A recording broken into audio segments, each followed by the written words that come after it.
There are projections that Nigeria is going to be the number 3, number 2 by 2040 or 2050. It's not even that big of a country, though. It's not even that big of a country. It's in Africa. 230 million. They doubled in the last 20 years. You know what that means, Omar? That's insane. The median age is what? Like 20? Exactly, because they doubled in the last 20 years. Right. So half of the population is that young. Is that right?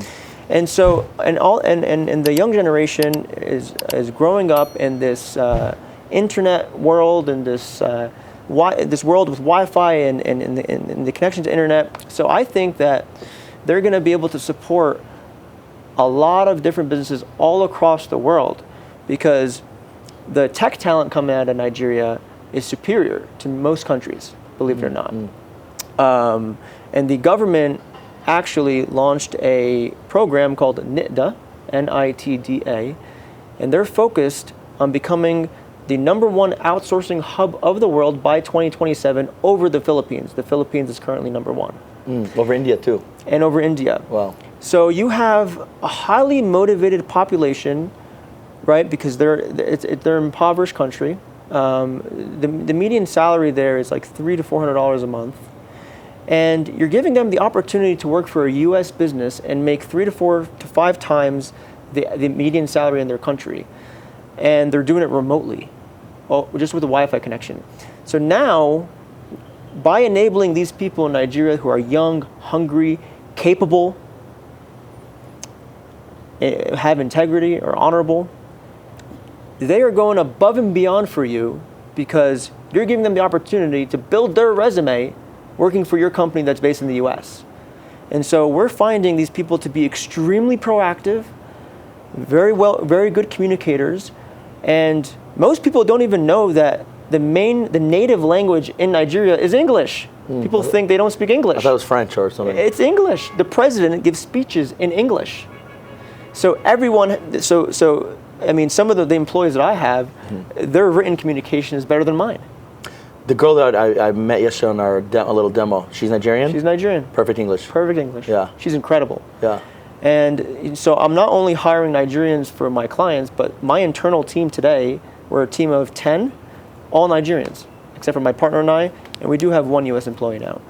But all Nigerians, and they've been incredible. They've been incredible to work with, better than the people I've worked with in the Philippines, in Pakistan, and in Latin America, believe it or not. But now I will say that, look, there are great people all around the world. Yeah. You know, of course, there's going to be some bad apples, even in Nigeria. It's a numbers game, right? But our job is what? To find high quality talent. That's our whole service. So if we can't hire solid people internally, then we're not providing a good service, right? Yeah. So it's interesting because I tell my team this all the time. We have to be the best. We have to be the best. #1, we have to be the best, to hire the highest level talent.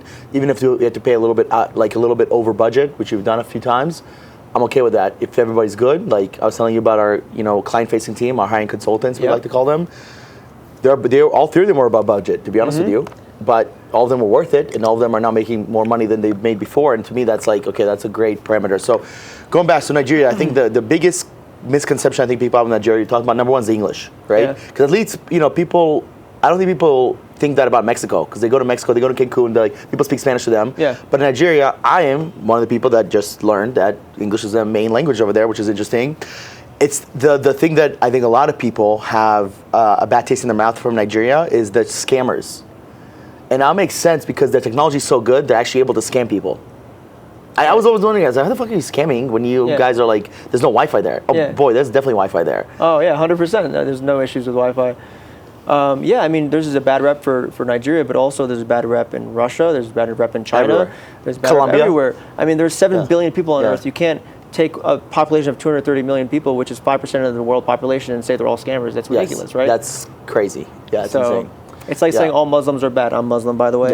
We're not all bad, right? Yeah. So, it's just, so, I mean, I think that, you find the right people. That's it. And it's what you guys do. It's like literally what both of us do is looking. You don't need 200 million people.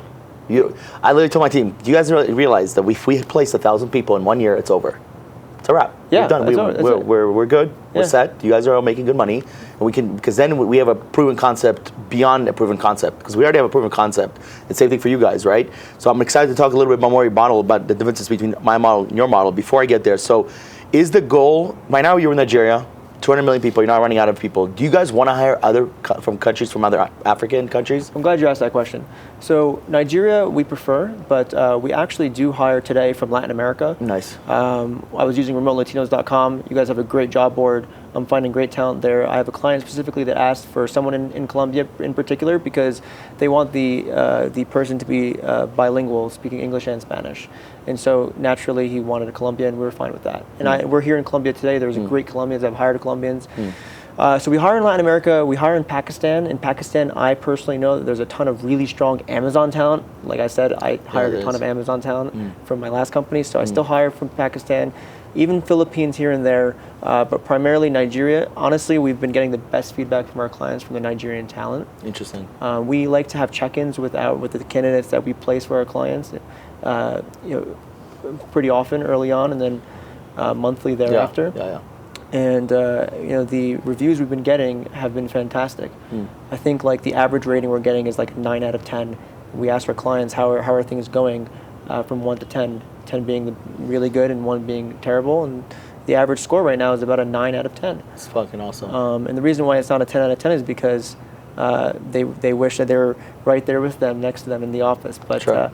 But actually that's just a joke because they find that being accessible remotely has been way more productive. 100%. For them. Especially if you have family, it's like, dude, like my executive assistant as a kid, something happened, she could just, I don't even know how people were able to work 10 years ago, 20 years ago with not being remote. It blows my mind. It blows my mind. So you're hiring from other countries. Nigeria's number one. And I also love the name Talent Hackers because it just says talent, right? From us, from Latinos, and they're like, wait, why are you guys presenting me Egyptians? And I'm like, dude, that's good. But of course, we set expectations like, hey, for us, the country's been awesome is Egypt. Tell people all the time, we have some of the best talent. Some of the best talent we've ever had is in Egypt. Philippines crushes. Obviously, LATAM. South Africa. South Africa is probably number one in Africa right now in terms of for what people are hired from. Especially with their English. But so now now you're transitioning more to. At the end of the day, your job is to find talent, right? Yes. And then the businesses just care. They don't give a shit where the person's from. As long as they're going to show up, do the work, the time zone doesn't matter to them, and they got used to it.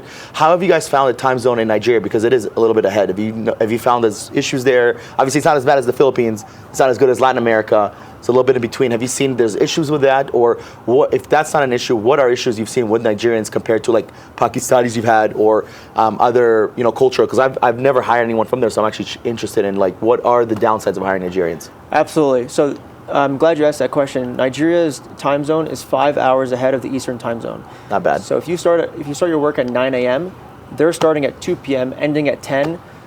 They're living a normal life. It's not like the Philippines, 9 p.m. to 5 a.m. So the time zone is never an issue, and you can have 8 hours of overlap, whether you're Eastern time zone or Pacific time zone, and you're a business owner in the U.S. With the Nigerian talent. So time zone is fantastic. That was part of our assessment when we were picking where is going to be this country that we source from, and that was a big factor to it. The time zone issue.